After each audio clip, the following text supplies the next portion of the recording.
আসসালামু আলাইকুম বন্ধুরা, কেমন আছেন সবাই? আশা করি সবাই অনেক ভালো আছেন। আজকে আবারও চলে আসলাম আপনাদের প্রিয় ড্রামা গরিবের ঘরের রাজপুত্র এর এপিসোড ১৯-এর আপকামিং রিভিউ নিয়ে।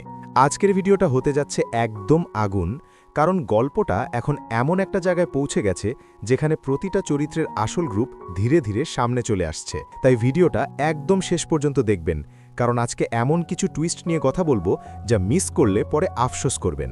তো বন্ধুরা, আমরা যদি এপিসোড ১৮ দিকে তাকাই, সেখানে স্পষ্টভাবে বোঝা গেছে ১.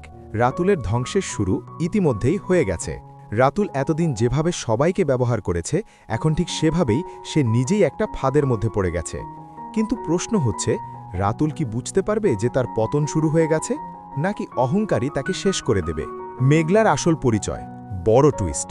বন্ধুরা, আমরা এতদিন যাকে একটা সাধারণ বস্তির মেয়ে ভাবছিলাম, সেই মেঘলারই আসলে এক কোটিপতি পরিবারের মেয়ে। এটা শুধু একটা টুইস্ট না, পুরো গল্পের মোড় ঘুরিয়ে দিয়েছে। মেঘলার এই পরিচয় প্রমাণ করে সে যা কিছু করছে সবই খুব প্ল্যান করে করছে। রাতুলের জন্য কঠিন শর্ত। এখন আসি সবচেয়ে ইন্টারেস্টিং অংশে। মেঘলা রাতুলকে যে কাজগুলো দিয়েছে তা এক কথায় অসম্ভব। প্রথম শর্ত, রাতুলের অ্যাকাউন্টে থাকতে হবে ৩০০ কোটি টাকা। দ্বিতীয় শর্ত, নিজের পরিবারকে সামনে এনে মেঘলার পায়ের জুতো দিয়ে অপমান করতে হবে। ভাবতে পারেন বন্ধুরা, এই শর্তগুলো শুধু কাজ না, এগুলো আসলে প্রতিশোধের ভয়ঙ্কর রূপ। ব্যাংকের রহস্যজনক ডিল।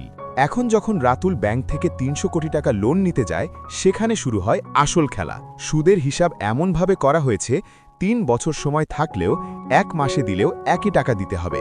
আর যদি কোনো সমস্যা হয়, মাত্র ৫০ দিনের মধ্যে পুরো টাকা পরিশোধ করতে হবে। এখান থেকে স্পষ্ট বোঝা যায় মেঘলার সাথে ব্যাংকের আগে থেকেই কোনো কানেকশন আছে। অনিকের কনফিউশন। এদিকে অনিক এখন একদম কনফিউজড। সে ভাবছে মেঘলা কি তার উপর প্রতিশোধ নিচ্ছে, নাকি শুধু রাতুলের বিরুদ্ধে তার প্রতিশোধ। এই জায়গাটায় গল্পকে আরও রহস্যময় করে তুলেছে। এপিসোড ১৯-এ কি হতে পারে? প্রেডিকশন। আগামী এপিসোডে আমরা সম্ভবত দেখতে পারি ১. রাতুল আরও বড় সমস্যায় পড়ে যাবে। ২. মেঘলা ধীরে ধীরে তার পুরো প্ল্যান এক্সিকিউট করবে। ৩. অনেক সত্যটা জানার আরও কাছাকাছি চলে আসবে।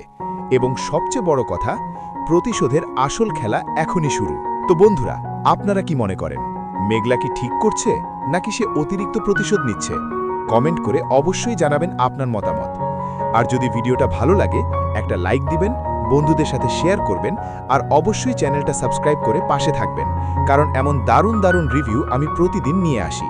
আমি আবারও হাজির হব নতুন একটা ভিডিও নিয়ে। ততক্ষণ পর্যন্ত সবাই ভালো থাকবেন, সুস্থ থাকবেন। আসসালামু আলাইকুম।